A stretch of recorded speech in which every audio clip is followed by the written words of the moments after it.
Podcast Como Elas Fazem. Olá! Esse programa visa distribuir conteúdos relativos aos saberes e fazeres da gestão cultural protagonizados por mulheres em Londrina. O podcast Como Elas Fazem é composto por uma série de 5 episódios, em que eu, Marina Bigardi, converso com 5 produtoras culturais de diferentes linguagens artísticas a cada um. Música, teatro, cultura popular, audiovisual e dança. Elas vêm compartilhando suas experiências práticas e teóricas relativas ao tema da produção e, além de discutir como elas fazem, debatemos também os enfrentamentos de gênero nessa profissão. Esse programa é um convite para a reflexão, para a troca de experiências e para a prosa sobre produção cultural. Sejam bem-vindos, bem-vindas e bem-vindes e obrigada pela escuta. Olá, sejam bem-vindos, bem-vindas e bem-vindes ao podcast Como Elas Fazem. Estou aqui hoje com a Cláudia Silva, que é produtora cultural e jornalista aqui em Londrina. Queria dar as boas-vindas e agradecer muito a sua presença, Cláudia. Muito obrigada, um prazer estar aqui com você, Marina. Obrigada. Queria começar só para a gente contextualizar e dar um início também nessa conversa, entendendo como é que foi que a cultura entrou na sua vida. Faz um bom tempo. Eu tive o privilégio de ser filha de uma mãe que tinha um sebo, que foi o Sebo Lido, que foi o primeiro sebo do norte do Paraná, inclusive. Começou na Pio 12, depois foi para a Rua Piauí. E isso lá em 90. Ao mesmo tempo, então eu fazia faculdade em Curitiba, não estava gostando muito, quando a minha mãe estava abrindo o sebo.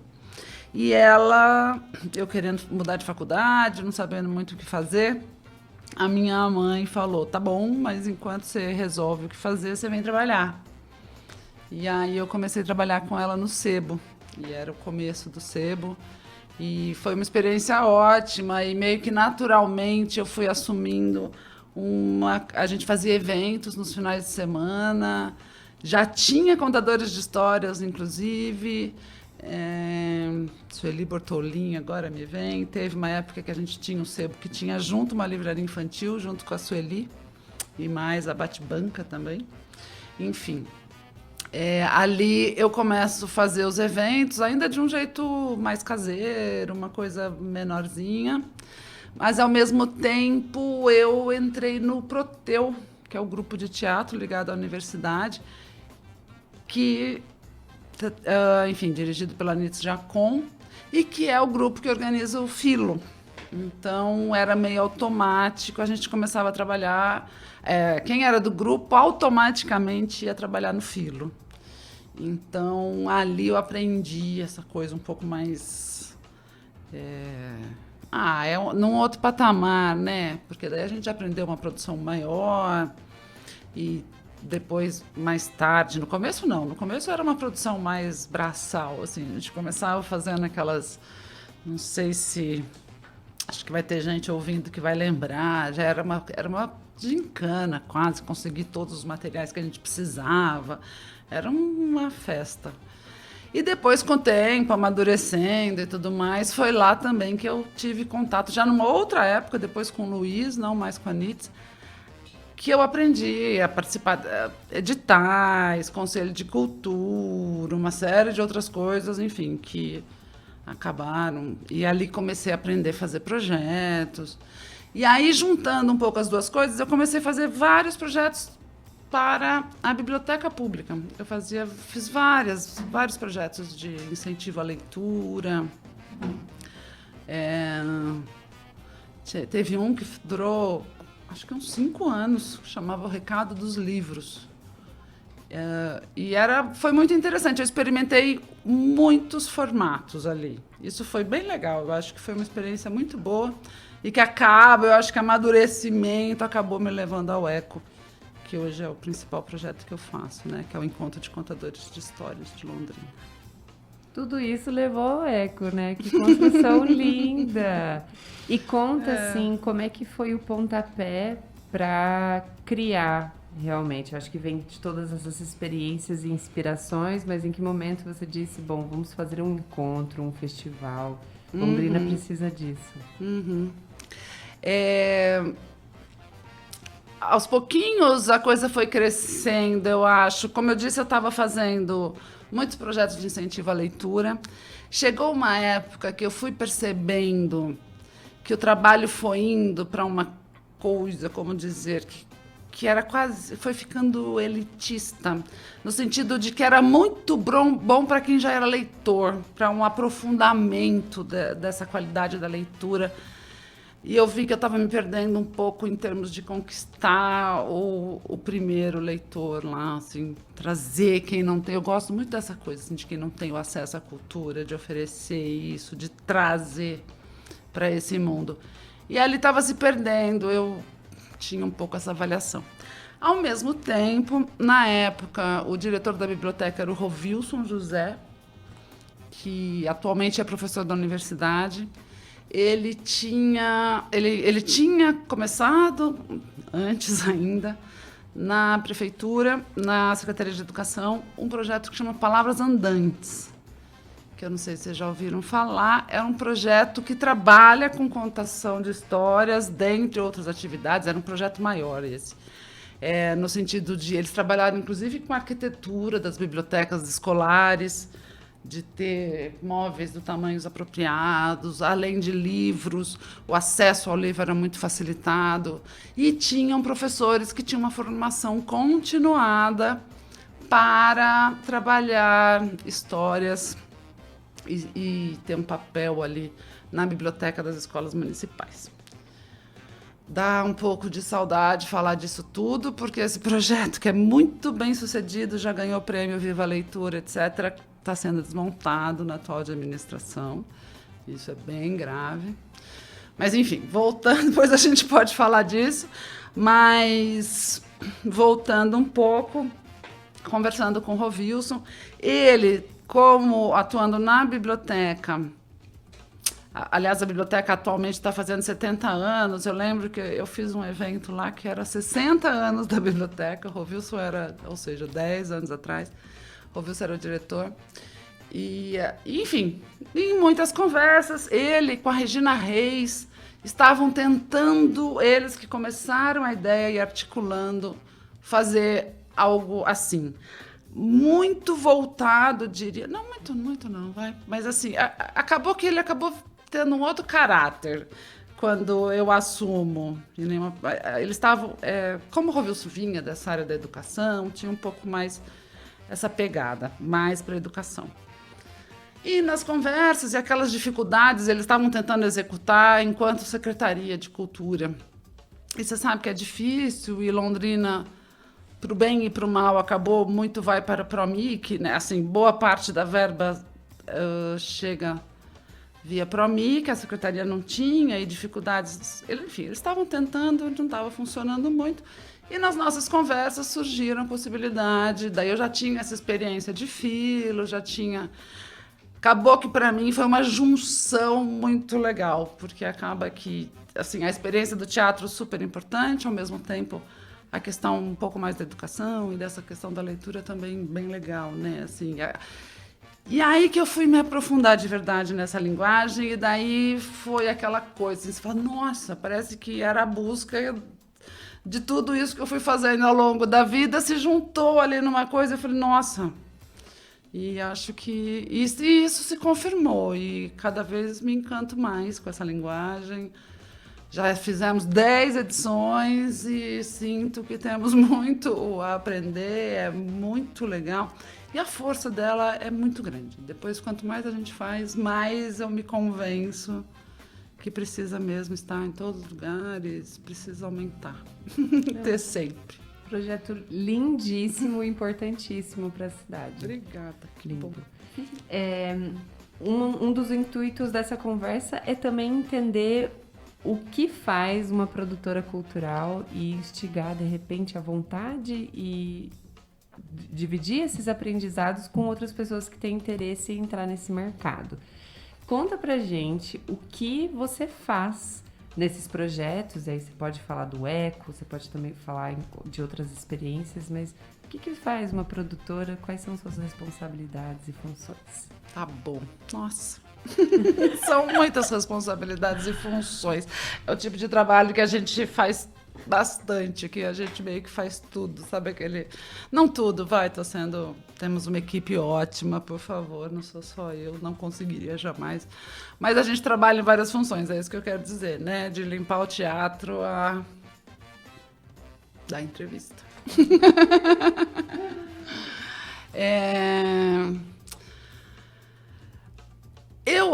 Eu pelo menos costumo começar com um sonho. Então, quando eu vou fazer um projeto, eu coloco ali, não só eu, hoje a gente já tem uma equipe, a gente senta e para cada projeto a gente tenta fazer o mundo ideal dentro daquela linguagem que a gente está se propondo, né?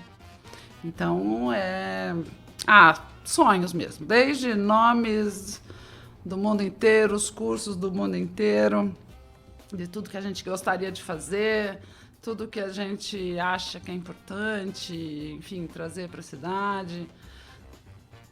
Eu tenho muito isso, assim, de assistir um espetáculo e falar, nossa, queria muito que mais gente visse isso. Acho que esse é o ponto inicial. É realmente... E é muito gostoso quando você vê a realização, né? Mas, enfim, eu começo com um sonho, depois a gente vai tendo que ir buscando os caminhos para viabilizar isso. No caso, o sonho aí é um projeto, por exemplo. Vou falar do Eco, porque o Eco é o que está mais presente na minha vida, né? Assim, que é o que eu tenho mais feito nos últimos anos.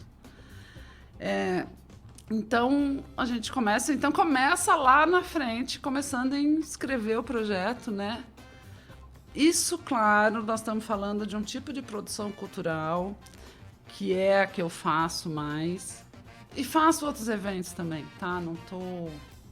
Não acho que é o único modelo. Mas é uma produção cultural que é muito ligada a essa questão dos editais e realmente essa popularização que a gente busca, espalhar as histórias de verdade na cidade toda. Então, acabei de falar, não vou falar agora da Copel, mas a gente, enfim, ali começa o projeto, a gente coloca todos os desejos, a gente vai fazer o projeto, batalhar para ele ser aprovado. Quem já lidou com editais sabe que isso não é necessariamente a coisa mais simples do mundo. Aos poucos a gente precisa ir criando, inclusive, as condições para a gente conseguir participar dos editais, né? É uma construção, é complexo, sabe? Não estou, por favor, querendo desanimar ninguém, não. Pelo contrário, pensando aqui, que é para quem quer. Eu acho extremamente prazeroso, adoro fazer o que eu faço. Eu e a Dani Fiorucci, trabalha comigo desde o primeiro Eco. A gente acaba que, na hora, assim, a gente acaba... Muita coisa que a gente seleciona, a gente pensa um pouco, é coisa que eu gostaria de ver. E que muitas vezes eu vou para São Paulo fazer, eu vou para o Rio, mas que, assim... parece uma coisa egoísta, parece que eu estou pensando em fazer para mim, não, mas é assim, porque é o que realmente a gente sempre vai querer trazer o melhor possível, disponível daquela área, né? Esse é um desejo, e trazer, se possível, para todas as populações. Garantir o acesso à cultura é uma coisa muito presente na nossa vida, assim, realmente. Acho que eu me perdi um pouco, né? Mas vamos lá.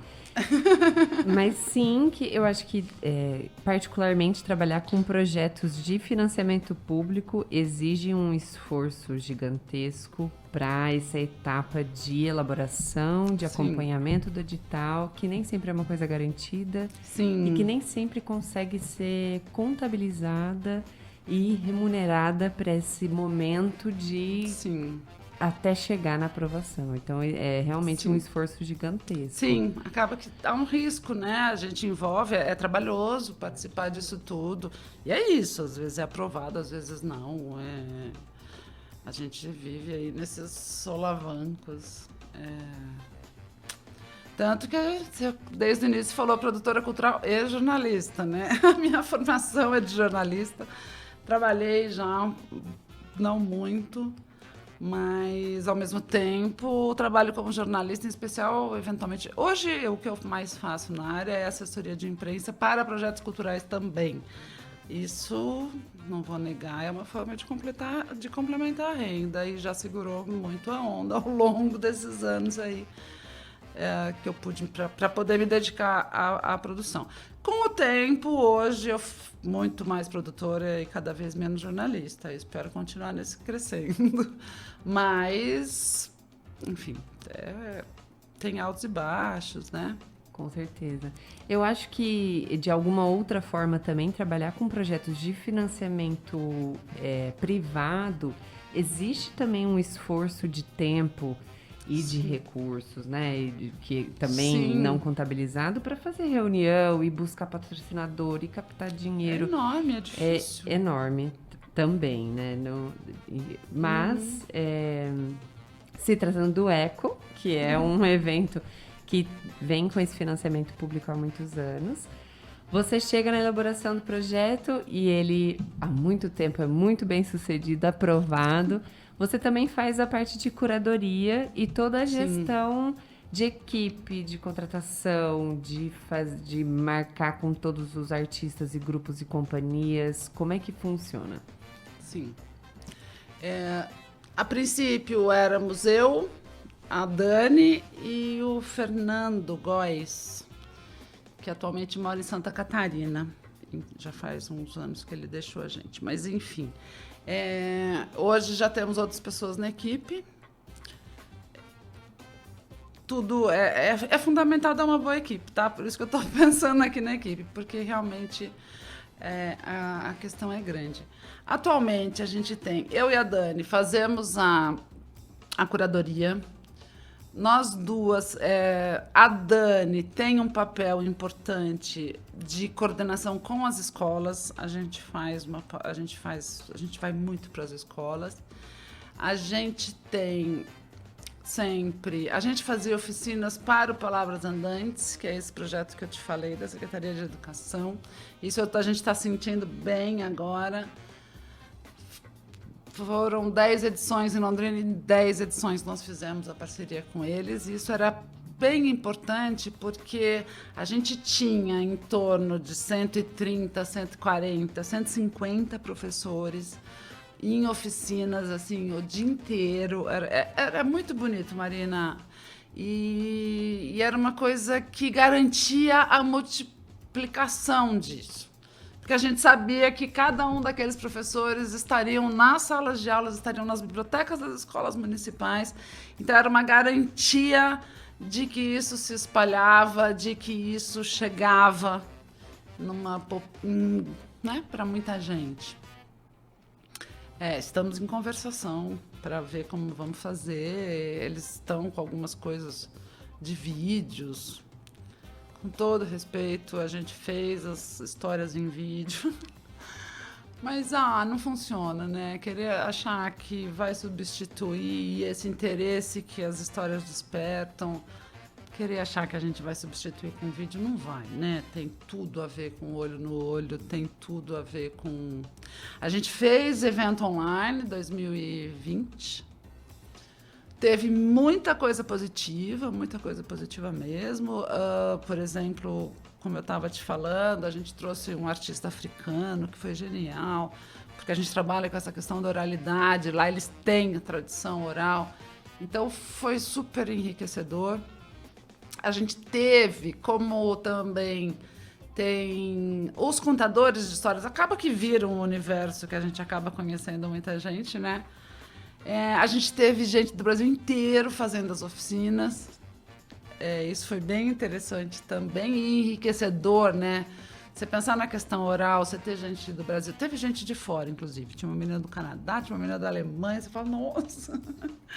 E é muito interessante, porque isso enriquece muito essa diversidade de pessoas de diversos lugares, com diversas bagagens culturais, e os enfoques nas histórias, né? E cada uma conhecendo histórias de um universo. Então, isso foi muito enriquecedor.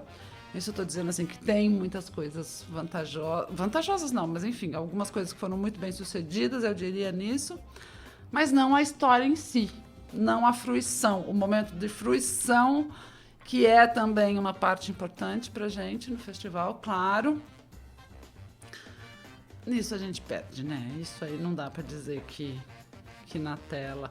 Claro que tivemos momentos emocionantes, claro, né? E a gente estava em pandemia também. Estamos, né? Mas, enfim, para a educação, dizer que vai chegar, a gente até conseguiu chegar em muito mais gente em termos de quantidade. Eu não sei se a qualidade, a gente ainda não consegue avaliar com que qualidade chegamos a essas pessoas, né? E aí, agora, o Palavras Andantes está sendo, infelizmente, reduzido a um pouco isso. Assim, vão ter algumas pessoas produzindo as histórias que vão ser mandadas em vídeo. Me perdoe se eu estivesse reduzindo demais, mas, assim, é muito frustrante, porque realmente era uma parte importante para a gente. E temos, claro, essa parte de fruição, a parte de teatro, que também é super legal para a gente, e é muito gostoso acompanhar ao longo dos anos o crescimento do interesse das pessoas pelas histórias. Isso aí eu acho que a gente pode dizer que a gente foi bem sucedido, porque realmente tem sido os últimos anos, os nossos eventos, a gente tinha uma procura grande de público, assim, muito legal, assim, de trabalhar com teatro com casa cheia quase em todas as apresentações. Isso falo com a boca cheia mesmo. Porque procura não só de crianças, famílias, mas também de professores, educadores. Sim, sim. Uma última alegria que a gente teve agora durante a pandemia, a Sônia Biscaia, aluna de mestrado de literatura da UEL, fez uma dissertação sobre o ego. Olha que coisa linda. Muito mesmo. E foi um presente aí no meio desse momento de pandemia, né, que estava sendo muito difícil. E um presente porque ela fez um trabalho super bom e, assim, ela entrevistou os contadores de histórias, professoras, pais, crianças, todo o entorno nisso. Então, assim, foi genial porque foi um retorno espetacular do nosso trabalho. E é isso que você falou, assim, antes a gente sempre insistiu, todos os anos, a gente quis fazer, começamos com uma, mas ao mesmo tempo fomos aumentando, trazer histórias para adulto, porque no Brasil não tem muito esse hábito, né? Aqui, eu falo Brasil porque na França já é diferente, na Argentina aqui do lado é diferente. Já estão mais habituados a ter as histórias para adultos nesses tipos de espetáculos mesmo. E espero que isso continue crescendo aqui, né? Aqui no Brasil, as histórias sempre foram consideradas eventos infantis. E até por esse início nosso, muito ligado à educação, e por funcionar muito, ser uma coisa realmente muito... Quando a gente fala em funcionar, não é uma questão de colocar uma utilidade para ela, é questão de você ver a criança ali, você vê o envolvimento, você ouve mãe falando, e o fulano chegou contando a história sabe, você vê que a criança estava inteira ali, ela realmente teve um momento importante.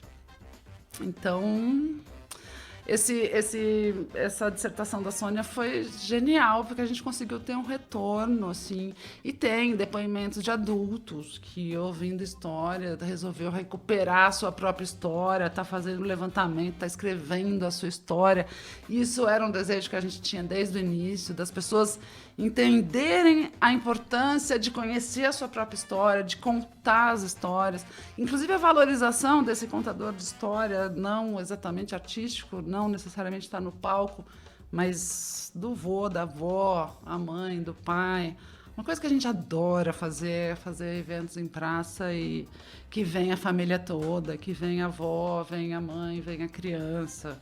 Isso é demais. Eu lembro a última vez que a gente estava no teatro ali da Associação Médica, que inclusive fechou durante a pandemia, infelizmente. Num dia a gente foi para a escola, no dia à noite chega a criança que tinha visto o espetáculo na escola, à noite chegou com o pai, com a mãe, com a avó. Ou seja, a criança foi tocada por aquela história, levou os 3 adultos da casa à noite para assistir uma história. Pô, olha que grandeza isso. Né? E o quanto é importante, o quanto essa menina todos adoraram, daí o quanto essa menina se sentia super importante. Enfim, e da família toda, ir ao teatro junto, realmente prazerosamente ali, vivendo aquele momento. Isso é... Nossa, que saudade, falando aqui agora. Que saudade de fazer isso. Tomara que a gente possa. Em agosto a gente está pensando em fazer o próximo. Posso já falar disso? Estou engatando, estou indo rápido. Só cartinha boa. Em agosto a gente pretende fazer o 11º Eco.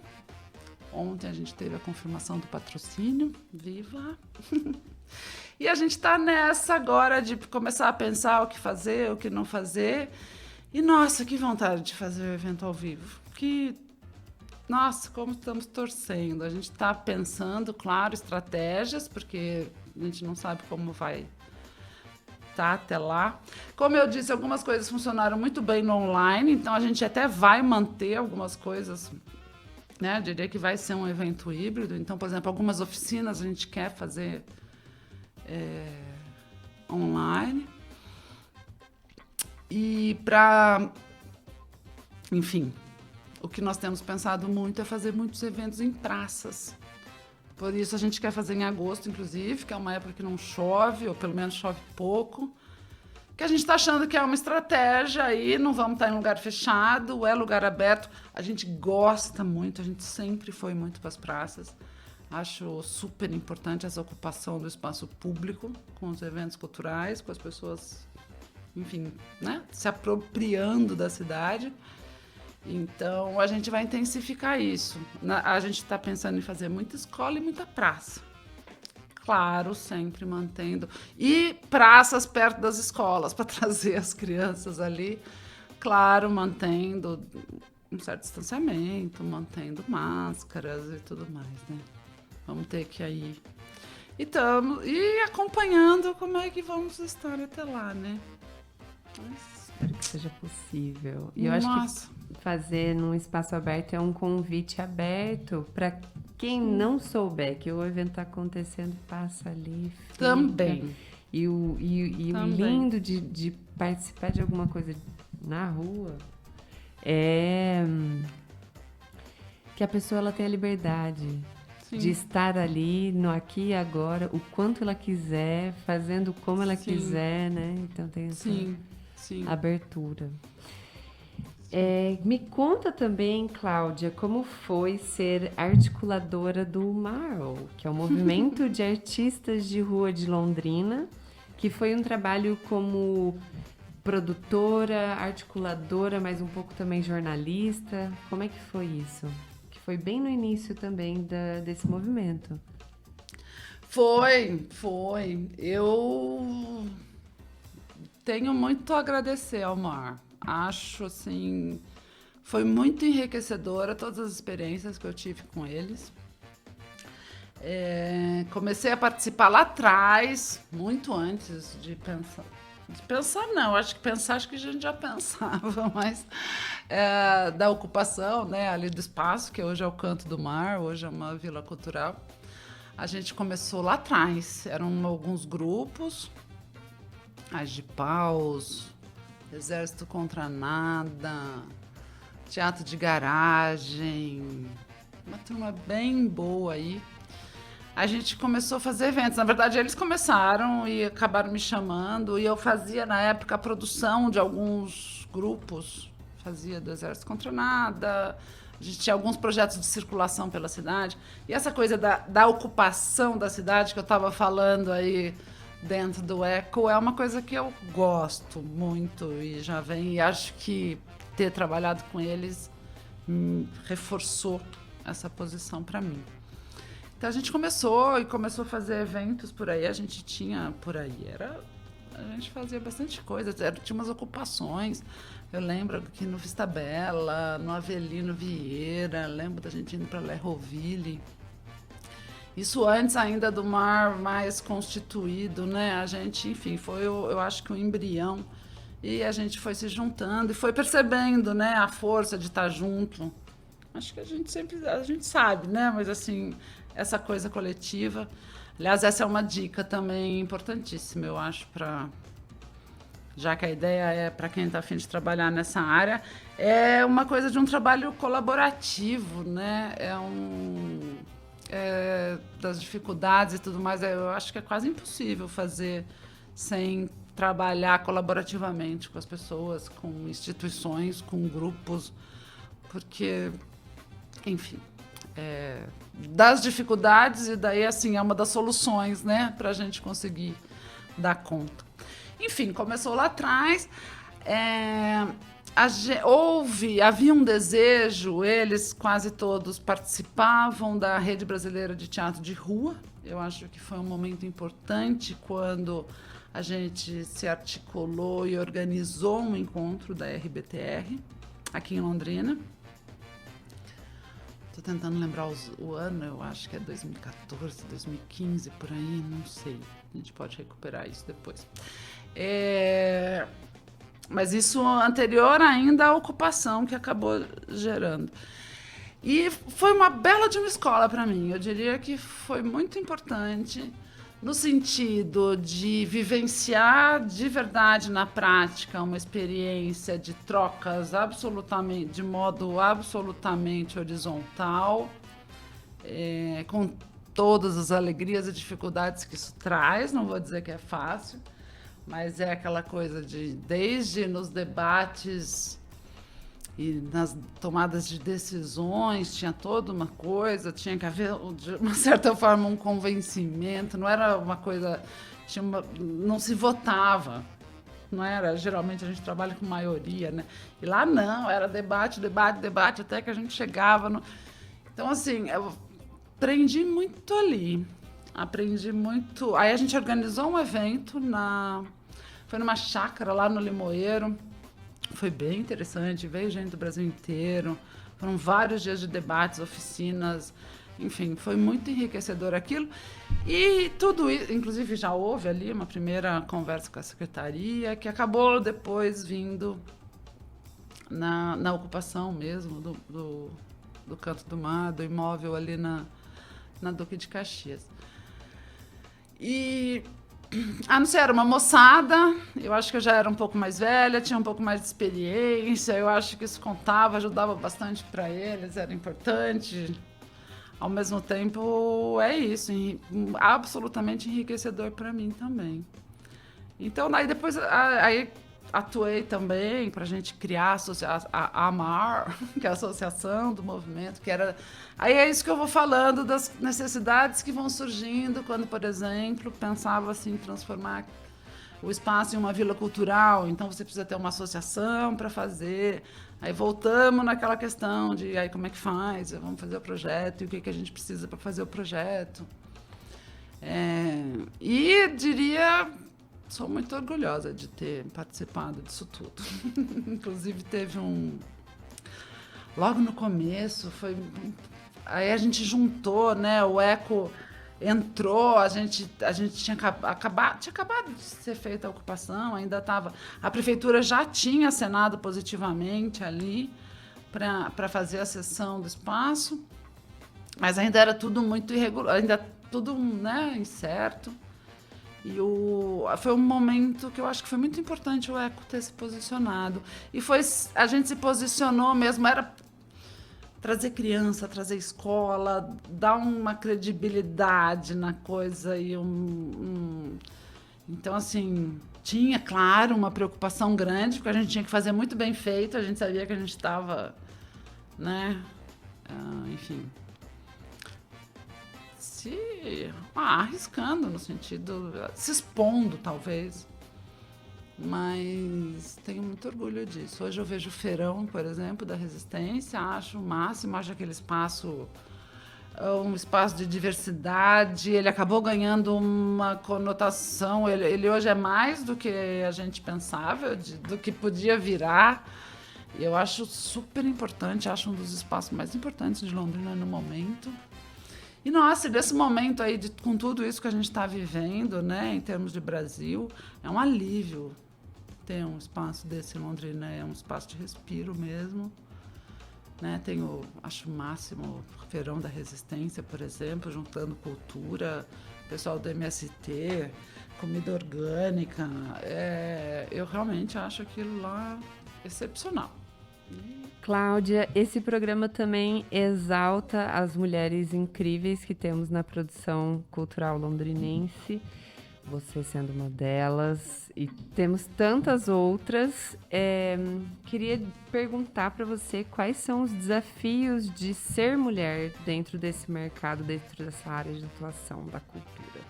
Olha, eu acho um desafio ser mulher, antes de ser mulher dentro desse universo, né?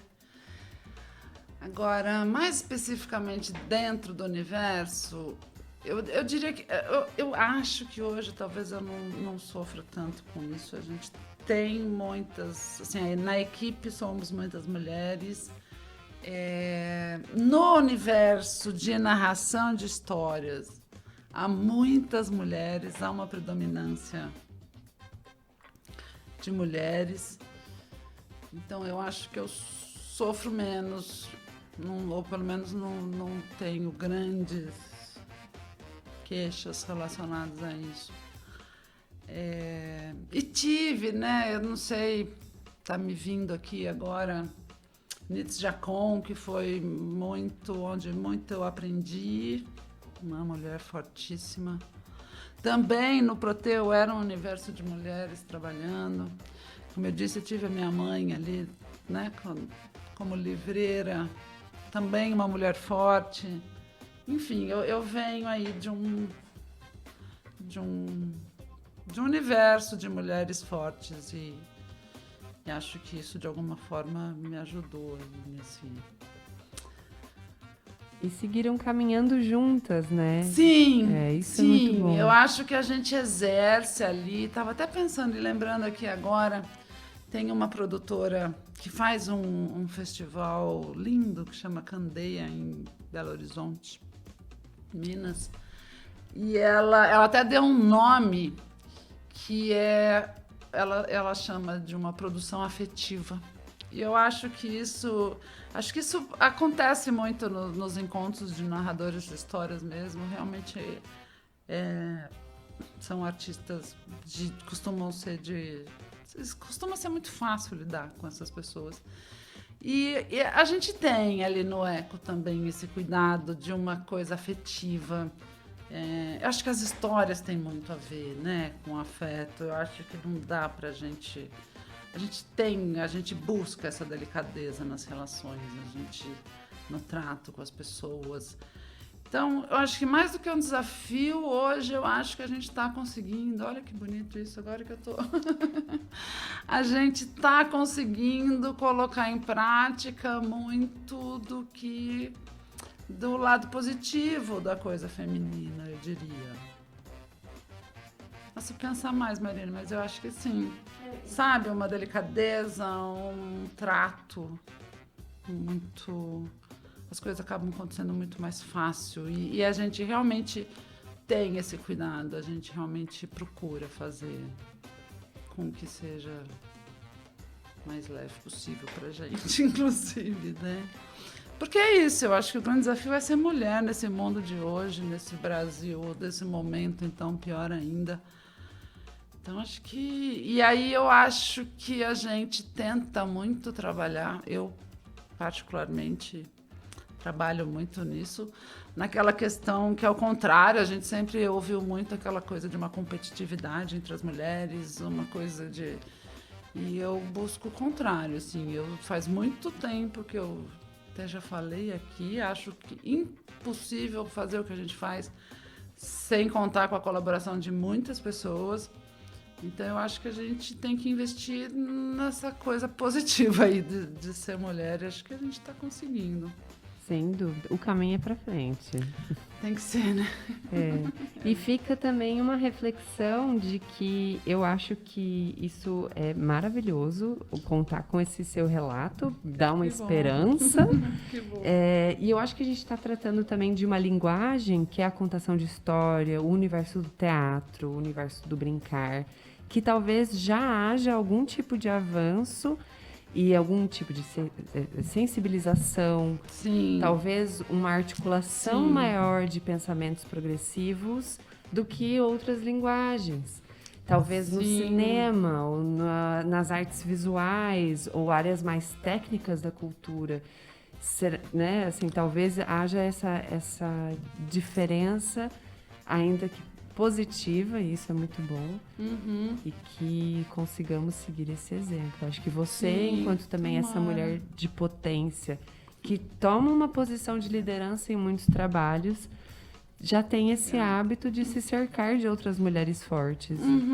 E acho que a gente tem que conscientemente fazer isso, né?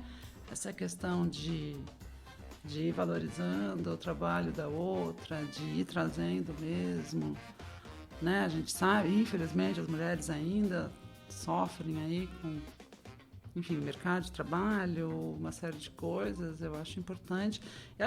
E cada vez mais a gente fazer isso de forma consciente, né? Não só... Acho que está na hora também aí da gente ampliar esse leque do que é ser mulher, né? Hoje, acho que a gente tem que trabalhar ativamente, né? Para ampliar isso e... Escolher ativamente todas as mulheres, né? Que todas as mulheres sejam contempladas.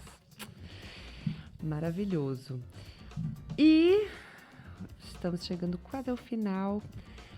O que você daria de dicas para novas pessoas que querem trabalhar na área cultural?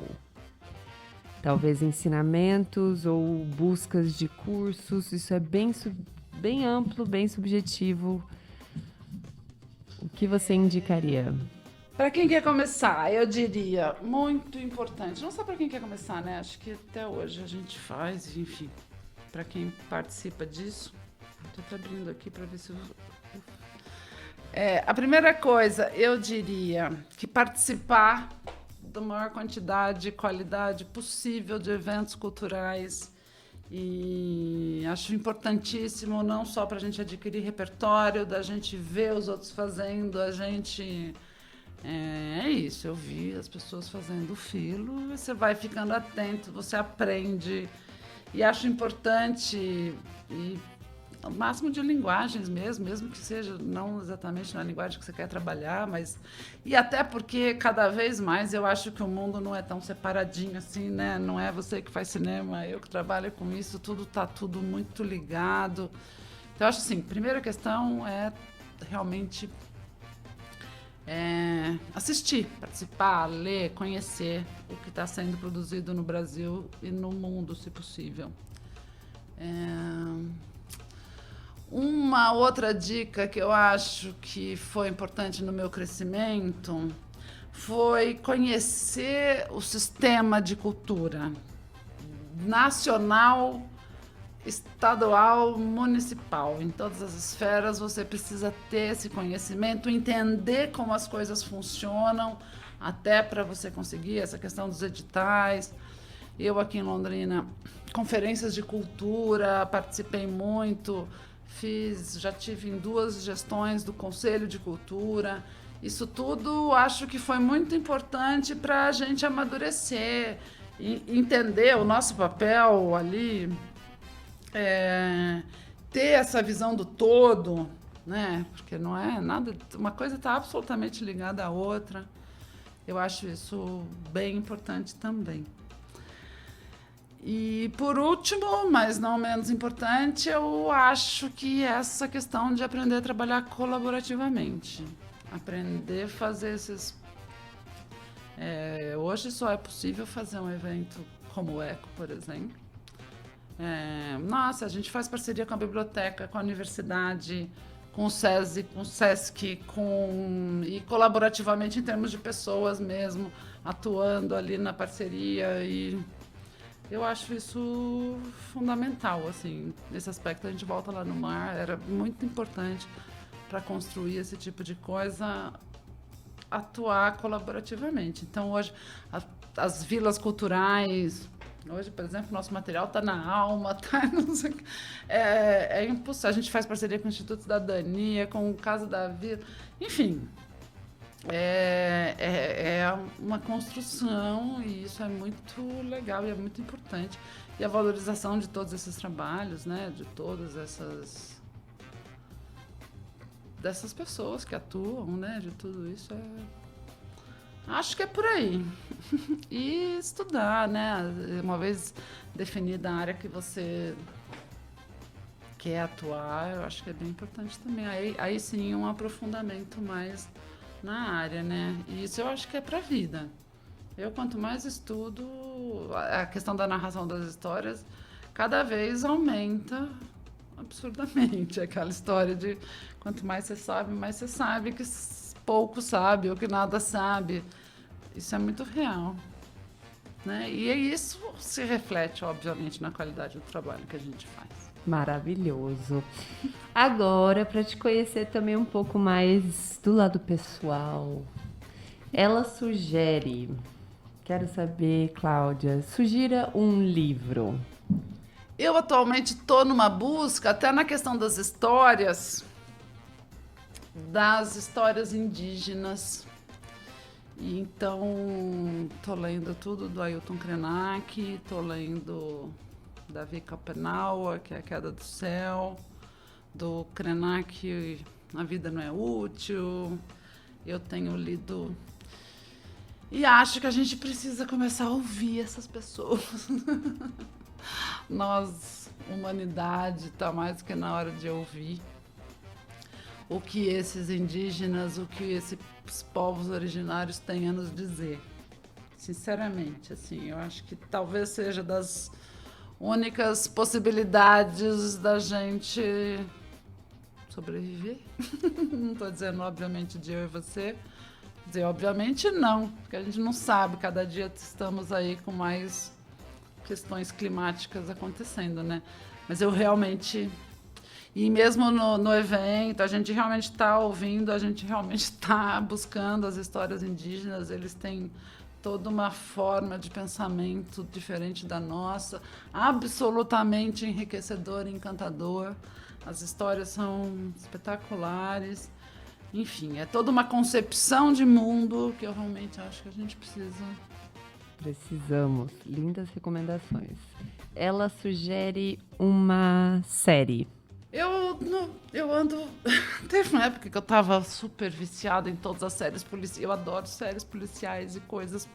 E daí eu tava assistindo muitas horas de séries. Então, atualmente, eu tô dando um tempinho, assim, pra não dar. Eu adoro aquelas maratonas, mas de vez em quando eu achava que tava um pouco demais. Então, eu tô fugindo um pouco.